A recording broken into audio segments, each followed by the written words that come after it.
पुणे शहर वाहतूक विभागाने कात्रज बोगद्यापासून ते नवले पुलापर्यंत आजपासून नवीन नियमावली जी आहे ती लागू केलेली आहे। मी आता कात्रज बोगद्याजवळ आहे। आपण जर बघितलं तर या ठिकाणी कात्रज बोगद्यापासून नवले पुलाकडे जाणाऱ्या रस्त्याला सुरुवात होते आणि याच रस्त्यावरती मोठ्या प्रमाणावरती अपघात होत असतात।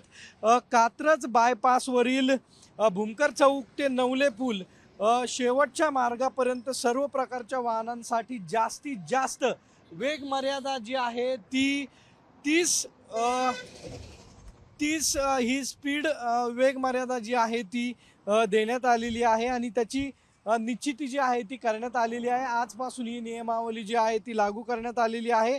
त्याचबरोबर अत्यावश्यक जी वाहनं आहेत त्यासाठी ही नियमावली जी आहे ती लागू नसणार आहे। म्हणजे अग्निशमन दल असेल, त्याचबरोबर ॲम्ब्युलन्स असतील, या वाहनांना, त्याचबरोबर पोलीस वाहने असतील, यांना यामधून सूट जी आहे ती देण्यात आलेली आपल्याला पाहायला मिळते। त्याचबरोबर वाहन चालकांनी स्पीडोमीटर जो आहे तो आपला तपासून निर्धारित जो वेग मर्यादेचं पालन जे आहे ते करण्यात येण्याच्या सूचना ज्या आहेत त्याही देण्यात आलेल्या आहेत। त्याचबरोबर रस्त्यावरील मार्गदर्शक फलक जे आहेत त्याकडेही लक्ष देण्याच्या सूचना ज्या आहेत त्या करण्यात आलेल्या आहेत। त्याचबरोबर CCTV असेल, त्याचबरोबर स्पीड गन असेल, या प्रणालीद्वारे ही कारवाई जी आहे ती करण्यात येणार आहे। त्यामुळे आजपासून या मार्गावरती 30 स्पीड मर्यादा जी आहे ती करण्यात आलेली आहे आणि याचं पालन केलं नाही तर मोठी कारवाई जी आहे ती वाहतूक विभागाकडून केली जाणार आहे।